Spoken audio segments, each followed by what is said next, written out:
Yeah, I think so. Yeah, Woo! We're back. We're back live. Sorry about that. We're having, I'm not the IT department, but sometimes I am, and we're having technological difficulties. Yeah, our laptop died pretty much. I couldn't find the charger even though it was right in front of me. So I'm gonna go over the past comments. We go back on. Yeah. Yep. Back on. All right. So Debbie Moore said, "Good evening, guys." Hi, Debbie. Debbie's our co-director. Greater Waltham Recovery Solutions said broadcast keeps freezing. Sorry, our laptop died, but we're back live. Rory said, "Congratulations, Dave, on 10 years. Way to go." Olga said, "I see you guys if you think there's an issue." D Buns, Derek says, "Blessed." Hey, what's up, brother? Derek said, "Amen," with praying hands emoji. Melissa Forster said, "Incredible. Sorry for your loss, brother." Blake Rickerson said, "Word, when others respond differently." Nancy Grillo checking in. Oh, thanks. Hey, Jess's mom. Where's Teresa tonight? Amy Bush, Mikey Legs, what up? Hi, Jessica. Hi, Dave. Yeah, Hi, Amy. Amy, great event Saturday. Thank you, Amy. Matt Gannum, congrats on the 10-piece. Thanks, Matt, for allowing us to use Aftermath to do this. Yeah, thank you, Matt. Great spot. Yeah, thank you, Matt. Linda Hanley, clapping hands emojis, heart. And then everybody else just said technical difficulties, Nancy and Denise. And my mom said, "Happy Sunday, everyone." Hi, Mom. Happy Sunday. Hi, Teresa. All right, Dave. So Dave told us a little bit about his addiction story. Now we're going to get into the hope about what he does currently. So tell us about how Into Action came about. Like, how did you meet with some people? I know your brother was like a driving force of that, and like you're trying to do it in memoriam of him. And so how did that all come about? Yeah, so we started doing that before my brother even passed away. We started kind of getting involved with that because there was a lot of people in town that were coming to kind of my mom and my aunt, reaching out for help with, their kids were struggling because they knew my mother and my aunt were pretty unabashed in public about, the struggles that myself and my brother had. Sure. So they kind of became a de facto community resource just in the town of Tewksbury, Wilmington, Lowell, that kind of area. And they started meeting other people and people that some of the people they had gone to high school with and things whose kids had struggled or husbands had struggled or they themselves had struggled. And they said, "What can we do? What can we do?" Because they kind of came to the conclusion that nobody's coming to save us. We got to figure it out for ourselves. Right. So we started brainstorming. They brought me into the fold, and they called me one day and said, "Hey, if we open a sober home, would you run it?" Really? Yeah. And I kind of said, "Yeah, let's do it." So we started to get the word out. We started to fundraise like in a real grassroots manner. We just having charity nights, having golf tournaments, having 5Ks. We kind of just took the ball and ran with it like that. We raised enough funds and we got some help from the state, and we opened a house in Tewksbury, and that's been open now for almost 3 years. Actually, Wow. It's coming up on 3 years. That's awesome. So that was a great thing, and we were really proud of it. And so what's the modality of the house? So if a loved one, is interested in sober living, like what would you say to look for, and like what they're looking for, what do you provide? With what they're looking for, like what do you provide at the house? The house, we're an old school 12-step sober house. So guys that come there, it's not going to be for everyone because it's not, a spot where you can kind of just rent a bed and do your own thing, go to meetings, which that's fine too. I've lived in places like that. I've lived in some great places like that. We lived in a place like that, and it was a great spot. So I'm not knocking anybody. Any way somebody gets well is fine with me, I support. But this place here, it's called Fox Run Sober Living. It's in Tewksbury.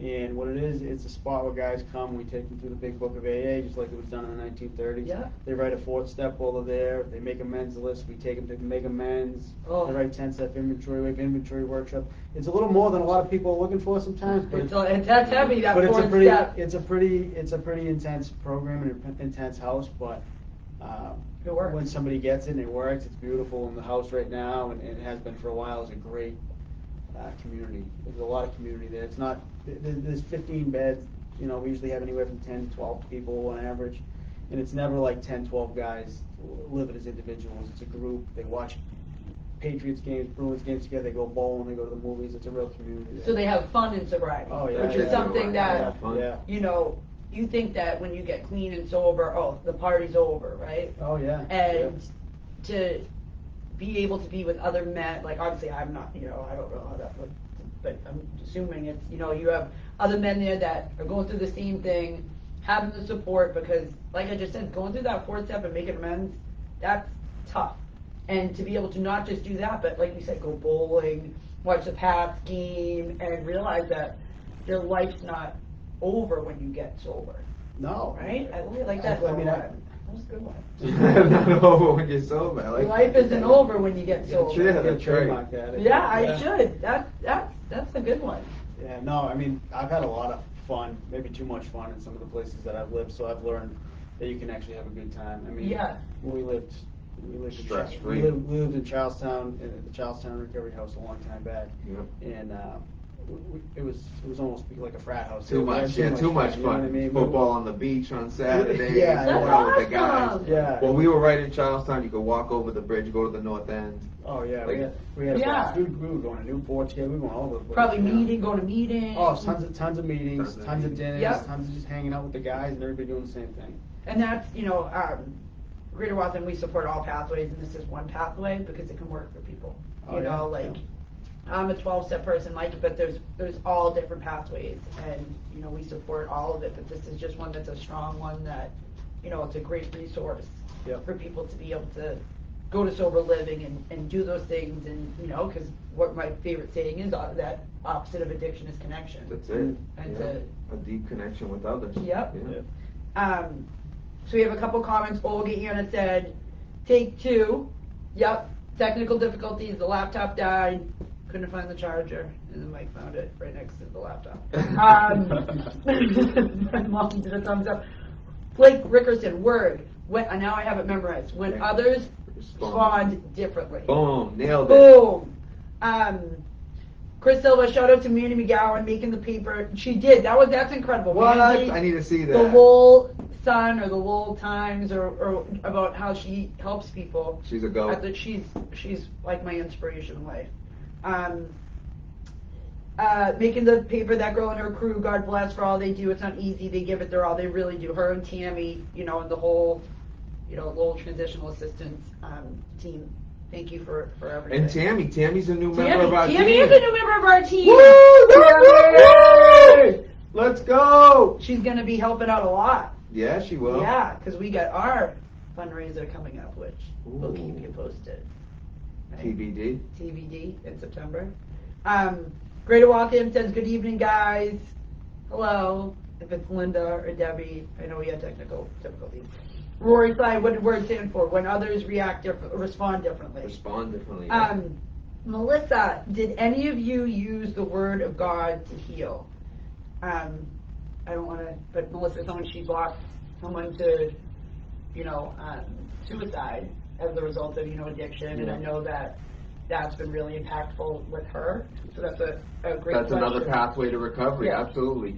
Yeah. For me, not quite the word of God. I'm a heavy believer in God, but it's just my concept of a higher power. But definitely, God is a huge component in my recovery. I can probably speak for Dave as well. A higher power, God is like, going through a 12-step fellowship like him and I and Jessica do. It's like, everything we do is to remove what has been blocking us from experience the light of our God or our higher power. So definitely.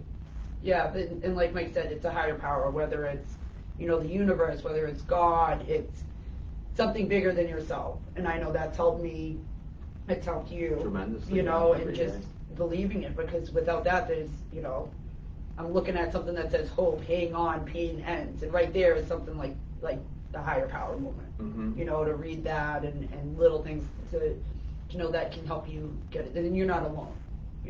It's one day at a time. Tammy said, hi guys. Hi Tammy. Hi Tammy. Were your ears ringing, or did you comment that before we gave you a shout out? Again, our magic number tonight is 9. So if you're feeling fine, donate 9 to our scholarship funds, so that we can continue providing scholarships to safe, reputable, sober living. And what we mean by that is, Mike and I work in the field. We know what's a good sober home. We know what will work for someone. So if someone's looking to get into a sober living, they can fill out an application and we will find what we believe suits them after the places are vetted. So it's not just, you know, they're not just going anywhere. They're going to like safe, good, like Fox Run, right? Tammy said, so blessed to be part of Greater Waltham. We're blessed to have you a part of Greater Waltham. So Dave, what would you, so like, if you had like a family that was interested in finding sober living for their loved one, what suggestions would you ask them to ask with the sober living provided, or, you know, what would be some key questions a family would ask like a sober home manager or owner prior to, you know, sending their kid or loved one there? I mean, I always think it's best if you can meet the people running it, see the place with your own eyes. Yeah. You know, a lot of places have great, you know, brochures and websites, and you get there and it's like, you know, I wouldn't want to have my dog boarded here, my daughter. So it's important to, you know, go check the place out, make sure it's clean, it's well run.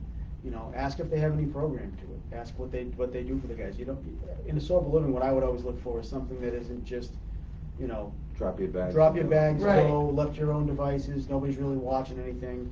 You know, a little bit of involvement from the staff, from the house is key. Ours is probably a little bit more on top of that. Yeah. You know, but it's not going to suit everyone, I guess. I mean, some people are going to want to have a little bit more of their own program, be a little bit more just meeting-centric, meetings-oriented, you know, which is fine too. You know, a lot of people get well that way. Plenty of people get well that way. Yeah. You know, ours is a little more hands-on, but I would just say put eyes on the place is the biggest thing, and meet the staff that runs it. Yeah. You know, too often people send their kids or their husbands or wives off to a place and never actually get to see it. They just take the word of the person that they're sending. Right. Yeah, right. it's good, and it's almost a way of enabling, you know, because if they pick their own spot, they're going to pick the easiest route, the easiest, right? the Right. lowest, takes the path of least resistance, you know. Yeah. Same deal. So now you have a great sober house, and now what made you then go to opening up Clearhaven? Yes, the opportunity came about that a friend of mine who was also in this sort of field ran a sober home up in Haverhill a while back. Okay. And the two of us had always talked about kind of doing something together so we could reach a little bit wider of an audience. Yeah. You know, because it's great, and I love helping people. I wasn't able to do as many meetings because I was so full-time at the sober house. When I worked at the sober house, I'm there 9 to 5, but then I'm there several nights a week running meetings. Yeah. But I'm only really getting to those, you know, 12 or 15 or 10 guys that were there. I figured, you know, if I could open a place where I can reach more people, it was just a great opportunity for me and for my partners to kind of help more people. Another resource. Yeah. And it's in Waltham. Yeah. Which in Waltham. it's needed. You know, I'm from Newton. Yeah. So I know there's not a ton of good stuff out there. So I think it's important for the community to have something like that. Yeah. My dad's family was originally from Waltham. Yeah. I never grew up in Waltham. My father did on both sides of his family. So I do still have currently a lot of family in Waltham that some are very active in this community too. Yeah. So it's kind of across the board in my family. Everyone's kind of got their hands in trying to be helpful, you know. And in that area, sometimes people think that there's no drug problem there. Like, that's more of a North Shore problem, is drugs. Really? That's what they think? I mean, I'm just saying. No, I don't know if that's what they think. I know people for a while thought that there wasn't drugs in Newton, but there's drugs everywhere. Everywhere. The whole everywhere. OxyContin Yeah. went through there, and Well, it's not because it's really not a drug problem, right? It's a mental health problem. It's a brain disorder problem. It's the disease. It's not, you know, strip all the drugs and alcohol away from me. I'm still, you know, I suffer from a lot. I suffer from trauma. I suffer from, you know, shame, guilt, abandonment issues. I suffer from mood dysregulation. So, like, when people think, like, the drug is just to satisfy what's going on, to medicate what's going on, and to numb me from experiencing life on its own terms, because that's the reality of life is too painful for us. So, like, when people say there's no drugs or drug problem here, it's like the drugs aren't even the problem. no. So. Because that's sometimes when you're getting clean and sober, that's the easiest part. Yeah. You know, you think, oh, being dope sick's the worst, I gotta get clean and so, but that's actually, once you put the substance down, you still have to deal with yourself. To deal with self, a whole You lot know, of me, I'm and in so trouble. going through stuff like the fourth step, and like we said, we're all pathways. We're just talking about our experiences, and you know, because that's the fear of it. You know, Mike said about dual diagnosis. I would say 90% of people who suffer from addiction have some form of anxiety, depression, trauma, PTSD, and finding ways to deal with that. So I have a question. It's kind of not on that route where I was going, but how do you, this is one of my favorite questions to ask, I think I ask it to everyone, what do you do for your recovery even though you work in recovery? Like, how do you separate the two? Oh, just because I'm in long-term recovery doesn't mean I checked out of my own recovery. Right. I still have a sponsor. I still go to some of my own meetings. I think one of the biggest things that I do is that I have a sober network of friends. Yeah. A lot of my friends are in recovery. Yep. You know, so I have a group of guys. We go to Florida and golf every year. Nice. We go up to Maine and play golf. I play a lot of golf. I don't know if that's recovery related.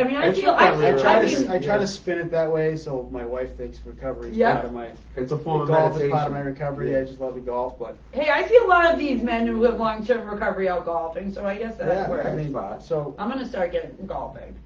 Yeah, so I mean, I still do that, and working with others does help. I'm not gonna say it doesn't help. I mean, I still, like I said, I still write inventory, I still go to meetings, but I find I have a lot less inventory to write when I'm working hands-on with other people. Yeah, so giving back. Yeah, so I mean, that's the 12th step, and that's kind of, that keeps you in it.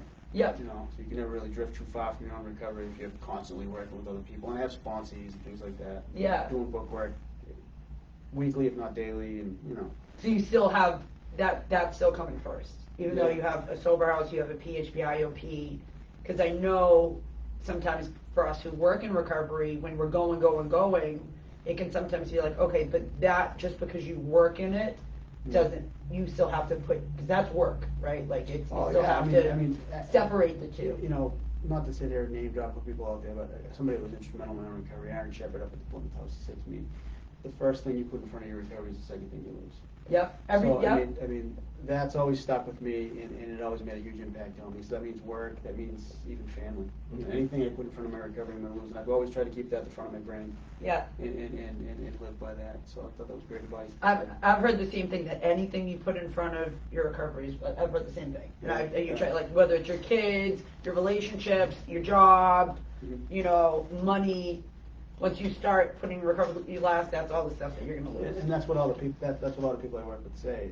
You know, I'll bring somebody into the center, and they'll say, I don't have time to go to more meetings. I don't have time to do this. I got, you know, my kids need this, and I got work this, and I got this, that, and they have all these priorities they want to put ahead of recovery. Yeah. You know, those things are all going to go out the window if you don't get better. Yep. You know? Yeah, it's so true. I'm listening. It's like a higher power moment. You're telling me this, because I got to work on that. So we got a great question. Great question. Linda Hanley Powell said, David, I'm curious if people that come into your sober home and or your day treatment center can be on MAT, medically assisted treatment. Good question. So yeah, great. At Clearhaven Recovery Center in Waltham, yes, absolutely. We take, meet you where you're at, whatever you're, you know, working with, and whatever your situation is, we do. The 12 Steps Sober Home in Tewksbury, we do not. That is an abstinence-based program. It's a little different. That's why I can do it anyway. Yeah. That just happens to be the way. You know, I'm not the only one in charge of that place. You know, it's not my sober home. I'm on the board there. So we have a board of directors of. It's really mostly family members who have lost or experienced significant, you know, impact from addiction. So it was kind of a decision we made early on, way back in 2015. We started to fundraise that's how it was going to be. It was going to be, you know, based off of a place that I used to live in here in Wakefield. You know, some of the parents really liked how that was run, so that's how we tried to model our house. So to answer the question, it's yes and no. Not in Tewksbury, however, yes, in the IOP and PHP in Waltham, absolutely. So for people who are unaware of what PHP stands for and what a day looks like in a PHP, can you explain it? Yeah, so there's a few different treatment modalities that we offer. IOP, intensive outpatient, that can either be done 3 days a week or 5 days a week. And what that is basically half a day in treatment where you're going to groups. We throw a little of everything at people. It's a clinical program, but we throw CBT, DBT, motivational interviewing, 12-step stuff. We throw some 12-step stuff in there in that context. We throw a lot of different modalities at them.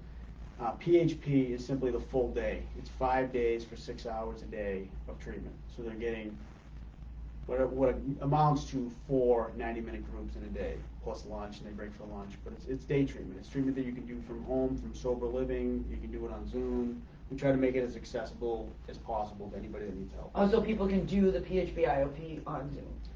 They can, yeah. They can see us. I mean, it's always better, to be honest with you. It's always better to get them in person. Yep. It always just works better. Oh, as far as face-to-face, it's like the meetings and everything else. Yeah. But, because of COVID and the world we're in, that's kind of has to be something we offer. Yeah. We're hoping, as people get better and this thing, hopefully this awful disease kind of drifts away, that we'll be able to focus almost fully in person. Yeah. And mostly we do, but we do offer it that way too, yeah. Okay. But on the flip side, it's made access to treatment a lot easier for people. Yeah, They can do it in the comfort of their own home. It's made access easier because people are still hesitant, some folks, and I get that. If at all possible, I encourage folks to come in, but I understand it's not possible for everyone. Yeah. It's also, on the flip side of that though, it's also, I think, made a significant impact on people's recoveries because it shut down meetings, it shut down support networks, it forced people to isolate, took people out of work. I've seen a huge uptick in like alcoholism. Yeah, drug addiction. Yeah, I mean, for a long time it was all, at the sober home, it was, 80%, addiction related calls. Yeah. And now it's probably almost flipped the other way, where 3 out of 4 is probably for alcohol. Yeah, I've heard that a lot too, it's- because it seems like people, and I was even seeing it on TikTok in the beginning of COVID, that people who never drank alcoholically before were using, because they're home, they're with their kids, they have to work from home, they have to Zoom from home. Yeah. Why not have wine at 11 It was o'clock? more doable, yeah. It was you get more away doable. With it, yeah. No No one's holding you accountable. Yeah, and that the liquor stores weren't closed, didn't close, and I mean, I saw it, and people think that, alcohol is more socially acceptable, it's not that bad, but it's still your disease, and it's still a substance that you're using to numb yourself. It's the same thing. It's the same thing. It's the same symptoms. It's a different substance. Alcohol's a drug. Period. Yep. Okay, so just a reminder for anyone watching, our magic number was 9. So we can continue scholarshiping people into safe, reputable, sober living. If you can donate 9, that would be great. If you can't, that's fine. If you can donate more, excellent. But we really want to be able to continue never having to say no. And like Mike said on part 1 of our video, we're currently scholarshiping. Yeah, we have 3 people slated to land. 2 people landed in the safe sober living last week. We have 1 person slated to land in his sober living this week. So 3 people within 2 weeks we've been able to scholarship. So thank you for your generous donations. They've gone a long way. They're helping provide people with safe sober living, a roof over their head, food on their plate, and a safe place to stay while they're starting their recovery journey. So thank you guys very much for all you do and contributing, watching, and being supportive of Greater Waltham Recovery Solutions. Yeah, thank you guys. So Dave, my next question is, so you kind of touched upon it a little bit, but I get this question all the time from like families who are looking for help. So what's the split currently between people who use alcohol and people who use opiates? Because it's majority alcohol, opiates, but I'm sure you get some stimulants like crystal meth users and things like that. But I mean, we're starting to see a lot of meth. I think that's been a big uptick in the last, I'd say, 2-3 years. Sure. I think that was something that people always thought was just out west. Yeah, like Breaking Bad. But Yeah, no, Arizona. it's definitely made its way this way. Santa Fe. That was a good show. I mean, it's always felt like to me. I don't know. I'm sure there are more people that drink than use drugs, just on the split, without having any statistics to throw at you. But I think drugs is always treated as a more pressing problem because it's crisis mode. Sometimes alcohol is like this slow thing that builds over years. But if you walk in and your kid using heroin or something, it's panic. Yeah. So they could overdose. Yeah. So as far as what I see, I mean, right now we're probably running a little bit more. 50. Yeah, maybe even a little bit more alcohol to Yeah. drugs. Just I think that's pandemic related. Yes, absolutely. But typically, pre-COVID-19, I think you were probably, maybe 60 or 70% drugs. Yeah. And now it's just flipped a little bit. Who knows if that'll change again? But right. So I've heard different reasons of why, but why do you think meth is now making like a splash in this area? I don't know, I mean, Either one of you I think it was a thing that just started out west, and it was kind of regional for a while. Yeah. And, you know, this was probably 15 years ago, maybe, that it Yeah. really, kind of really took off, and then, Overprescription of Adderall. there you go, I think Really? that's another Yeah. good one, yeah. I mean, So what, Adderall and crystal meth are similar? They're both methamphetamine Yeah. based. Methamphetamine's a part of the chemical structure of, not the exact same, you know, chemical makeup, but a form of it is part of Adderall, and I think people treat that to, take that to treat their ADHD. Yeah. Then hey, maybe they're abusing it, maybe it's not as accessible, but I think, you know, a lot of kids get hooked on Adderall at a young age. Yep. And whatever in the mind, whatever, you know, structurally, however the mind works, I think that part of the brain that needs that for survival mode goes to crystal meth. It's cheaper, more affordable. And people, you can make it, right? You can make it on your own, yeah. And I think it's it's not safer, you know, but That's what I've heard. people aren't dying. safer. You're not going to die off of, you know, a fentanyl batch of crystal meth. I don't know if you can make as direct a line as you can with Oxycontin and heroin as you can with, but I think there's certainly an argument to be made, like Mike said. That Yeah. Adderall I never even thought was of kind of that. the precursor. Like I always say, like Oxycontin was kind of like the Trojan horse that brought heroin into, you know, Yep. this area. you know? Absolutely, without a doubt. And then I think some of these pharmaceuticals, especially Adderall and things like it, Yep. stimulants, might have been kind of was the catalyst to bringing meth this way. Yeah, I never thought of that. I had only heard, like what you said, that people were less afraid to do meth because they won't die from it. You know, I never thought of it that people who were prescribed Adderall or Ritalin or something like that, that would deter them to doing meth. I just know that there's suddenly everyone's talking about it. You know, the uppers. And you got to realize, crystal meth probably has the highest dopamine flood to the brain Yep. of all the drugs that we do. So Right. anyone that's suffering from a mental health disorder or mental health condition, like that's what they're trying to achieve. They're trying to achieve more dopamine. Yep. They're trying to be happier. They're Yep. trying to be more upbeat, and that's what, you know, the crystal meth is doing until like psychosis comes into play. So how do you treat someone with meth addiction?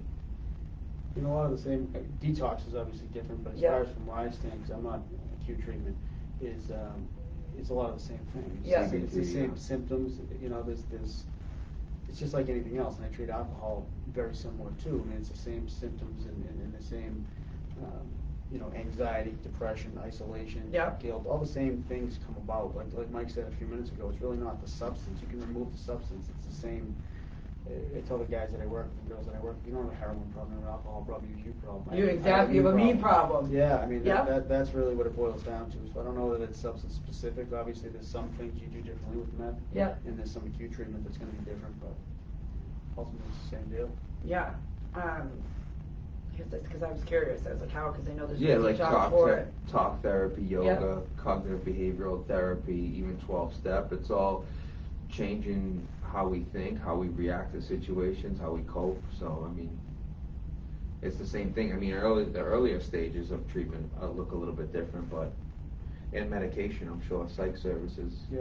psych Yeah, and medication. Let's see. Okay, someone said Tammy Lee. I don't know if that's heavy. I don't know what she was referring to. Okay, so let me ask you, like, I don't know if I want to call it controversial, but it's back to your aunt's or cousin's question. Why don't you accept people on MAT in your sober house? I mean, that was just a decision that kind of we came to as a board. Yep. You know, I don't have anything against, like I said, any way you skin the cat, any way Yeah. you get from point A to point B and you get well, it's fine by me. There's a little bit more to it in terms of holding and distributing medications Right. that I think we didn't really want to get into. Yep. You know, because then it puts a lot of more stress on the staff. Yep. You know, so that was just something we just didn't want to get into. We wanted to kind of keep it as simple as we could. I had to ask that because I'm someone who, you know, MET worked for, and I work for MET provider, so I had to, you know, throw a little spice it up. Why don't you take people on MET? So that's why I kind of had to And I don't throw that in there. And I don't look any differently as somebody that gets well Yep. with MAT as it doesn't. I mean, however you get well, that's the result. And I think that's changed over the years too. Yeah. You know, do you feel like the stigma against MAT? Because I know I've seen it in different 12-step programs, how it was 10 years ago when I first got clean as opposed to 4 years ago, that it's changed because people are talking about it more. Do you feel that way? I guess as having a house that, you know, is abstinence-based, do you feel like you've seen the changes take place? Yeah, I mean, I think early on there was a lot of misinformation about it. People really didn't understand it. Yep. And they were kind of, MAT's kind of gotten a little bit more narrow in scope now too, which I think was helpful to the Yes. people that were advocating for MAT. Because Yep. I think early on it was just, you had doctors in this very area, I won't Yep. say who, but that were prescribing huge cocktails to people. Yep. And they kind of really, you know, kind of just spoiled the soup for everybody. Yep. And now I think it's a lot more granular, it's a lot more targeted to where if somebody's has an opiate issue, it's methadone or it's Suboxone or, you know, there's Vivitrol. yeah, it's Vivitrol and that kind of thing, versus before when you'd have somebody, you know, on Load you up eight with different meds, Yep. you know, and Paying $40 once a month to get their Suboxone script. yeah, and you had look at the places you had doing it. You had Yeah. a lot of these cash doctors and Horrible. terrible places Horrible. that really just didn't help anyone get well. And I think, you know, now that it's become a little bit more mainstream, you have like more reputable places doing it. I hope so. I think that now it's starting to be something that's a resource, not just like Yeah. somebody taking advantage of your loved one. Right. That's a great answer. That was a Yeah. perfect. I Perfectly love that put, answer, yeah. and I think it's also because people are talking about it more. You know, Yeah. people think, you know, the souls on mass cast. Oh, that's methadone mile. I hate that. You know, because most of the people they just need help, and that's someone's son, daughter, brother, sister, mother, father, and it's not just the prescription methadone that they're doing. You know, people have such that strong stigma that. People on MET, a lot of it mostly is towards methadone, but towards the other ones as well. Mm-hmm. And I think that more people are speaking out about it, so I'm hoping it's changing a little bit. Yeah, I think it is, for sure. Linda said, scary when a doc will write a script for anything. It only hurts the client and enhances stigma. Exactly. Yeah. You know. I was one of those kids, like I said, I've been sober a little bit now, like Mike has. And early on, my first cracks at sobriety looked like, you know, I was a guinea pig for some of these doctors. So, Yeah. you know, so that's why I was hesitant myself early on with this stuff, because I was the one that would go to the places where, you know, you come every day and you get a day's worth of an Easter basket of medication. In Brookline, right? That's one of the In spots. Woburn, we was in Woburn, Woburn. yeah, we all know who we're talking Yeah. about. I don't know what you're talking about. There was some prior to all the good treatment that's, you know. He's in federal prison now. Yeah. Oh, Jesus. Prior to all the good treatment that's showing up now that people are opening, that are really helpful options. Yeah. I mean, back then there wasn't a whole lot, and there was some real charlatans out there that were really taking advantage of people and families, and, you know, that's all. I'll leave it at that, I guess. Good to know. So now we have good MAT providers out there. Great MAT providers, Great like MAT, Home Health. Like Home. I didn't want to It's okay, I my can say own it. horn. Mike said it. What was I just going to ask you? This always I happens. don't know, to me. you're having great questions, you're on a roll, keep going, come on. Well, now it just like left my brain. Dave's ready, he's counter punching every good question. He is. you have. I'm He is. very. You I can't- love that you he does. can't Like, stump him. should I ask this? You know, I feel like I have to. Bring the heat. Let's go. Linda said, and look at you all now. Woo! Thanks, Linda. So again, magic number, because I don't think we. Number anybody knows what it 9 is. for Dave's 9 years and 3/4 months. If you really want to be specific, you can donate 9.75. Right? Or it's more than that. 11 months. Yeah. 11 months, so I don't know what math isn't my strength. 11 out of 12, that's So, like 90. You know, 92 all cents. 11 people out there. 9.92. Is it? So $9.92. Yeah. I don't know if you can even do that on Yeah. demo. Yeah. We want to keep scholarshiping people and keep doing what we're doing, and we want to have our event in September and continue. You know, we can go through what we do. Recovery coaching and all these services are free. Connecting people into treatment, which, you know, Mike does. He's our, what is your title now? Outreach director. I thought it was like placement coordinator specialist of people. his outreach director. He's unbelievable. You know, he can find any program, Food and beverage. any Food and insurance, beverage, you know, PHP, IOP, outpatient, detox, residential, CSS, sober living. He just reach out to us if someone needs help, and we will place them. We'll figure it out. We'll definitely figure it out. He'll find somewhere. You know, he helps me like on a weekly basis to find placement.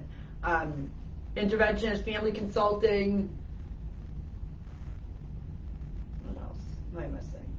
Scholarshiping for sober living. Scholarshiping for sober living, which we want to continue doing. Just reach out. One stop for recovery services. Reach out. We'll figure it out. If we don't know. Ooh! Did you hear that? Yeah.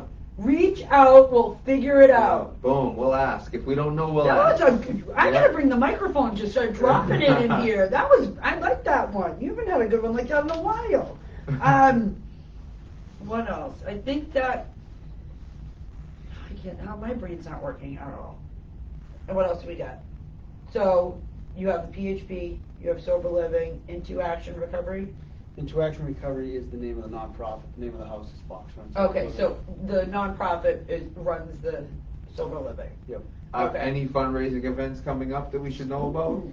That we could Yeah, get I mean, involved in fundraising events. has taken a hit with COVID. We weren't really able to run any in-person fundraising. Yeah. For sure. So we do, typically we do a 5K. We didn't do that in the fall, but we are doing a golf tournament in September. Yep, and we do a $10,000 raffle too that's coming up. We sell tickets for $100. It used to be season tickets to the Patriots. Ooh. But it seemed like people liked, I think since Brady left, people liked the cash. They like the more? cash Yeah. better. I think if Brady was still here, we'd still be in the We don't Patriots. talk about Tom Brady on this. I love Tom We Brady. don't talk about him. Me too. You don't like Tom He Brady? dedicated 20 years of his life, sacrificed money. Do you know what my little Connor said? Because I think Tom Brady's a How could you be this traitor. loyal He to- goes, he's not was a the traitor. other team losing? Maybe he needed to help them. He did. He helped them. And I'm like, eh. He took off and won a ring for a losing organization. Yeah. Yeah, so we do now a $10,000 raffle. So for $100 you get a ticket, and we sell 300 tickets, and somebody gets $10,000. How do you get the ticket? We just sell raffle tickets. You sell them right, you're doing it right now? Yeah, So how can I get one? I can sell you one. That was simple. Yeah. Wait, the math doesn't add up. What? You're losing money. You only sold 300 tickets. Yeah, $100 a pop. That's $3,000. Oh, it's 30 grand. Yeah. We're not We good. go on I second thought place. you were like- We all need coffee. Yeah, we all need coffee. Yeah, Like, second seriously. place, third place, and the winner gets $10,000. Oh, okay. And then, Ooh. and then the organization takes the rest, and what it goes into a scholarship fund. Yeah. And we get individuals. We're a private pay place, Mm-hmm. but we're constantly doing fundraising. The whole goal about fundraising is individuals who can't afford to come to us, we take it out of a fundraising account And get them good treatment. And give them we're, partial or full scholarship. we're selling raffle tickets too. We are selling raffle For our tickets. Patriots picture. So we got this cool Patriots picture. It has 5 out of the 6 Patriots Super Bowl tickets on it.